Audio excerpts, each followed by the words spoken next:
about Oregon's defense, then we'll talk about Will Howard, then we'll look at the film. So Oregon's defense, giving up 17.8 points per game. That's I think fifth in the Big Ten, right around. That's top few in the Big Ten. They're fifth in yards per game, third in the Big Ten in passing yards per game given up, and they do lead the Big Ten in sacks with 40 sacks, so right ahead of Ohio State. And a similar defense to Ohio State. They're aggressive. They want to bring pressure. They want to blitz. They want to cause chaos in the backfield and confuse the quarterback.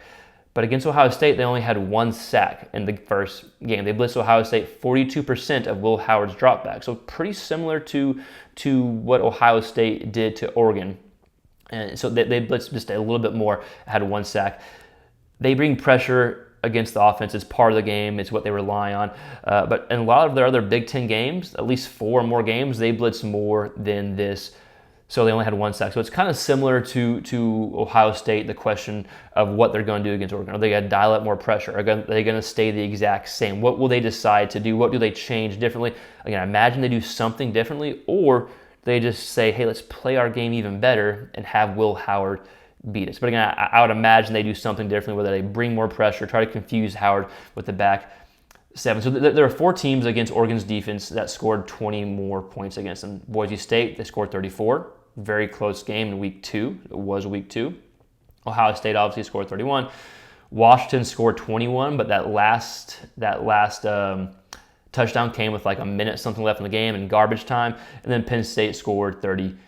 So there have been some teams, but those are better teams that had success, mainly Penn State and Ohio State having success, and Boise State in the early weeks against Oregon's team. So how does Will Howard have success against Oregon in round 2, or the second time playing Oregon's defense? So I think Howard's coming off his best game or his second best game of the year against Tennessee. A lot of good things, a lot of big takeaways from Will Howard. I know players were schemed open. You were throwing the ball to open receivers, but he still threw some of his best balls of the season against Tennessee. There were some good, tightly covered throws that he was able to complete. He was 4 or 5 on throws, throwing 20 yards or more downfield. And like we talked about, if you saw a breakdown, the defense had pretty good coverage on some of these throws. He had success whatever the defense threw at him. He had success on different schemes that Chip Kelly provided, whether it's play action or dropping straight back. And against Oregon, the first game, even with that mental mistake at the end of the game that he had, I still thought it was one of his best games, maybe even his best game. It's the most yards he's thrown in this season so far with 326. In fact, he's only had 2 games where he's thrown 300 yards or more, and that was against Tennessee, coming off the game last week, and against Oregon. So in round 1, he was 28 of 35 for 326 in the air, 2 touchdowns, 0 picks, and 1 touchdown on the ground. So the big question is, can he have a repeat performance of game 1 or how he played against Tennessee? You're starting to kind of see that both quarterbacks had one of their better, if not their best games of the season when they played each other, right? So can he play very similar to game 1 or how he played against Tennessee? And what do those keys look like? Well, the first key, it's going to be a little bit different than Dillon Gabriel. Get the ball out quickly and maneuver in the pocket well to avoid pressure. Take what the defense gives you. I thought this is what he did well in the first game.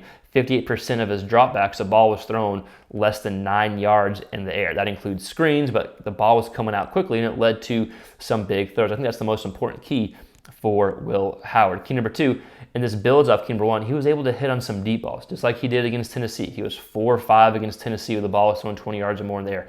In the first game against Oregon, he was 3 of 4 where the ball was thrown 20 yards or more in the air. But can you take what the defense gives you, key number 1, and hit on some deep balls because the defense is creeping in a bit or trying to defend against the short passes? Key number 3, he had some big plays off of play action in game 1. He was 10 of 11 for $147 and 13.4 yards per attempt off of play action. That almost doubled in yards per attempt compared to his straight drop back. So a lot of his big plays, his big throws came off of play action. So will they do that again? Can you rely on play action and get the defense out of position and hit him some big throws? And key number 4, kind of similar to Dillon Gabriel, but it's why Howard had success against Tennessee. Can you have success regardless what Oregon throws at you? Against the blitz, against Tennessee, he was 12 of 15 for, I'm sorry, am I getting this confused? Boom, boom, boom, boom. I'm sorry. In round 1 against Oregon, he was 12 of 15 against the blitz for $118.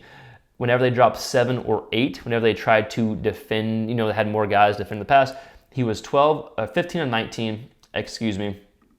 Am I getting confused? Yeah, I'm sorry. He was 15 and 19 for 205 yards and 2 touchdown. So can he have success regardless what Oregon's defense throws at him? Again, can he repeat this performance, read the defense, and be put in good position? If he can read the defense, like the last key, and have success regardless if they blitz or drop 7 or 8, then I think they can have success again on offense. To be honest, it's very similar if we're looking at both quarterbacks.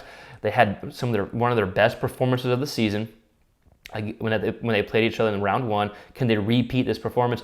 And if this is your first time tuning in, there's obviously way more to this game than quarterback play. There's running backs, defense, special teams, but we're just a big quarterback channel. So we're just trying to preview the game from the quarterback perspective. So if you like this type of preview, consider subscribing. We do a lot of college quarterback niche content. That's kind of our main thing, hence the QB Spotlight title.